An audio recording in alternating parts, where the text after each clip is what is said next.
This video is intended to introduce the production process of welded steel pipes. First, feed the 4 row of rolling steel plate into the machine. Then perform rounding.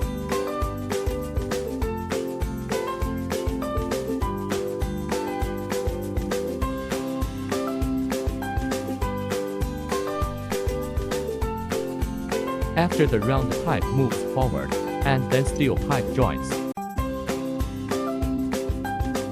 Cut off excess metal.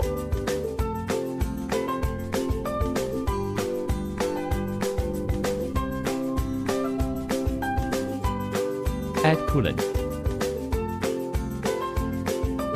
And then cut to the appropriate length.